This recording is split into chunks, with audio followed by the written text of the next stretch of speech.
Welcome back, and by this point, you've got a set of working AWS accounts.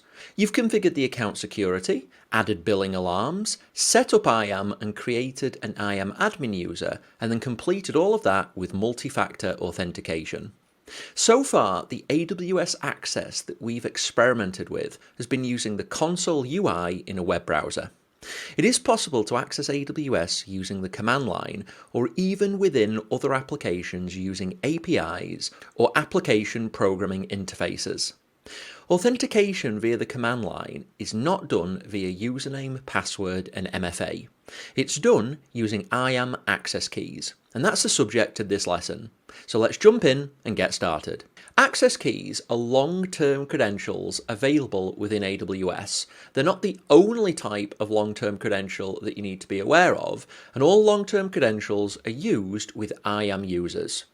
If you're authenticating to AWS and you're doing so using an IAM user identity, then generally you'll either use a username and password when you're using the console UI, or access keys when you're using the command line interface. Now they're called long-term credentials because they don't change regularly or rotate. You, as the owner of the credentials, have to explicitly change them, for example, updating your password. Access keys in many ways are similar to the username and password that you've used to this point, but there are a number of crucial differences. An IAM user has one username and one password. It can't have any more. Now you can actually create IAM users which are only used for command line or API access, and for those you don't need to assign a password. So a password on an IAM user is actually optional. The important thing though is an IAM user can't have more than one username or one password. Now you can change the password, but it only ever has a maximum of one at a time.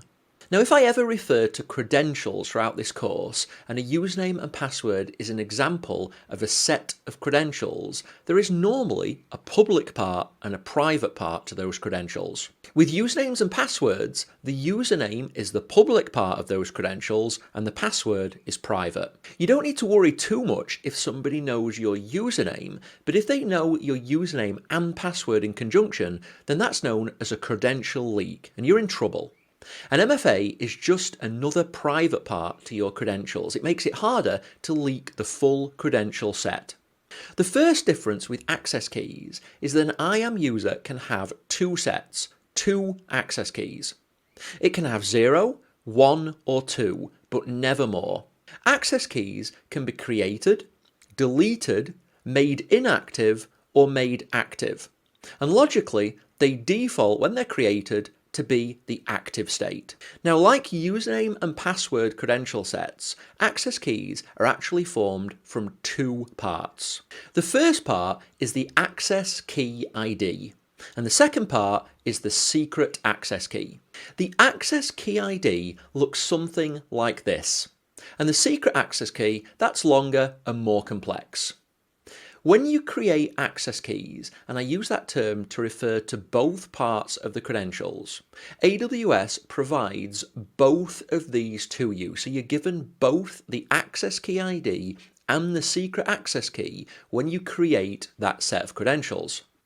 Now, once you're initially provided with both the access key ID and the secret access key, from that point onward, there's no ability to get access again to the secret access key. AWS don't allow any future downloads of the secret access key part of a set of access keys. You can only ever see the access key ID. So it's especially important that that initial time when you're provided with both, you note down the secret access key and store it safely and securely. When you make a request to AWS using the command line interface, you use both of these parts, so the public part and the private part.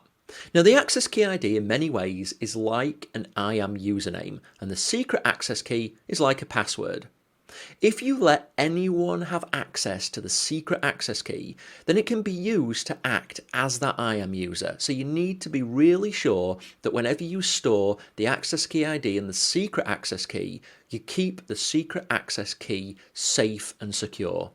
Now, if you do misplace the secret access key, or you're concerned that your credentials have been leaked, then you can't change the secret access key.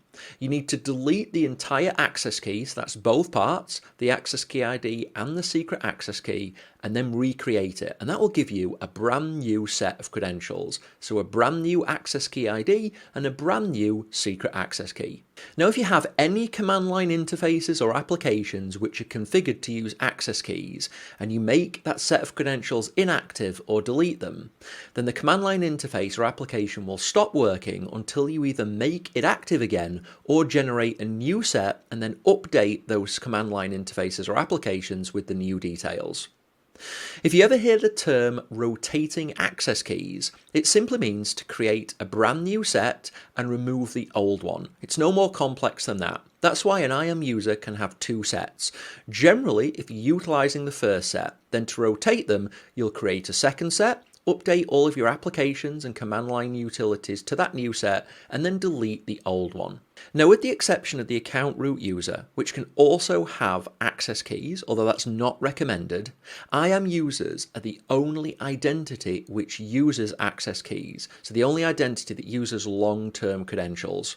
IAM roles don't use access keys, and I'll talk more about those in the IAM section of the course later on.